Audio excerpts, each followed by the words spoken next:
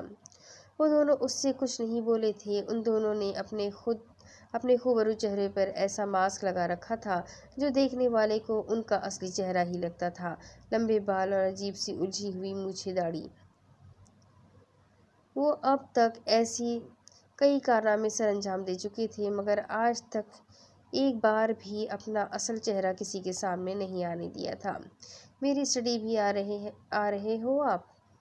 میری اسٹڈی میں آ رہے ہو آپ؟ سارے کے سارے کزبل نہ نکال دیے تو میرا نام بھی ایس پی ہبہ امتشال نہیں۔ اب آزادی کو زندگی بھر کے لیے بھول جانا۔ ہبہ اس کے قریب آ کر چیلنجنگ انداز میں اسے گھورتے انسپکٹر کو اپنے ساتھ لانے کا اشارہ کر گئی تھی۔ نام بہت پیارا ہے، مزید پیارا ہو جائے گا اگر اس نام کے آخر میں میرا نام جڑ جائے۔ حازم ایک آنکھ دبا کر شوقی سے بولتا، اسے مزید پاگل کر گیا تھا۔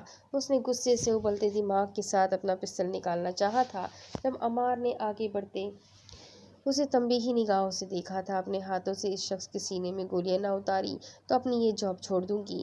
ہبہ نے دانت پیستے ہوئے زبان سے بہت بڑے الفاظ ادا کیے تھے، آنے والے وقت سے بے خبر کہ یہ الفاظ اس پر کتنے بھاری پڑنے والے تھے۔ اس نے اس شخص کا چہرہ نہیں دیکھا تھا۔ کون تھا وہ؟ تمہارے تو بہت قریب آ کر کھڑا ہوا تھا نا وہ دونوں گاڑی میں بیٹھی یونیورسٹی جا رہی تھی جب فضا نے پریسا کا بجھا بجھا چہرہ دیکھ سوال کیا تھا۔ نام مت لو اس درندہ صفت انسان کا، بلکہ وہ تو انسان کہنے کے لائق بھی نہیں تھا۔ بھلا اتنا ظالم کیسے ہو سکتا ہے کوئی؟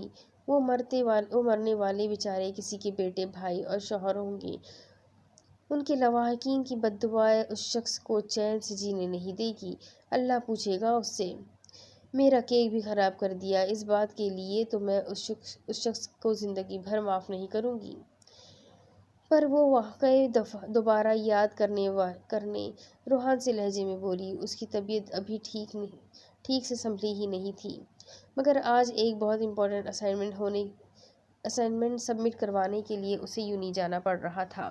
سفیان نے اسے بہت روکا بھی تھا، مگر وہ اپنی پڑھائی کے معاملے میں کوئی بھی کمپرومائز نہیں کرتی تھی۔ پر یہ خدا کے لیے اس کیک کو تو بھول جاؤ، ہم آج دوبارہ چلے جائیں گے کیک لینے کے لیے۔ فضا اس کا آنسو بھرا چہرہ دیکھ کر فکرمندی سے بولی تھی۔ اوہ شٹ! نیشنل پارٹی کے رہنما شبیر چوہان کو رات کو بلیک اسٹار گینگ نے قتل کر دیا ہے اور اس گینگ کے 2 لیڈرز کو گرفتار کر لیا گیا ہے۔ فضا نے سوشل میڈیا پر چھائی خبر کو پڑھتے شوقی نگاہوں سے پریسا کی جانب دیکھا تھا، جس کی حالت بھی کچھ اس جیسی ہی تھی۔ شبیر چوہان شہباز آفندی کے قریبی دوست تھے، وہ لوگ بھی 1-2 پارٹیز میں ان کے ساتھ مل چکی تھی۔ پری کو بہت اچھے لگے تھے، مگر آج ان کے بارے میں اتنی بری خبر سن کر اس کا دل دکھ سے بھر گیا تھا۔ کتنے ظالم لوگ ہیں یہ! کیوں کرتے ہیں یہ؟ کیوں لوگوں کی زندگیوں کے پیچھے پڑے ہوئے ہیں؟ اللہ پوچھے گا ان سے۔ پریسا کا دل چاہا تھا دنیا سے ایسے درندوں کو ختم کر دے جو دوسروں کی زندگیوں سے کھیل جاتے ہیں۔ مانی بھائی جلدی چلائے گاڑی، ہمیں یونی سے دیر ہو رہی ہے۔ فضا نے گھڑی پر ٹائم دیکھتے فکرمندی سے کہا تھا، اگر اسائنمنٹ سبمٹ کروانے کا ٹائم نکل جاتا تو ان کے حد سے زیادہ وقت کے پابند سر نے ان سے نہیں لینی تھی۔ کافی دیر سے ان کی گاڑی ٹریفک میں پھنسی ہوئی تھی۔ میڈم جی، آگے پولیس کی گاڑیاں کھڑی ہیں جن میں وہی لوگ ہیں جنہوں نے شبیر چوہان کو مارا ہے۔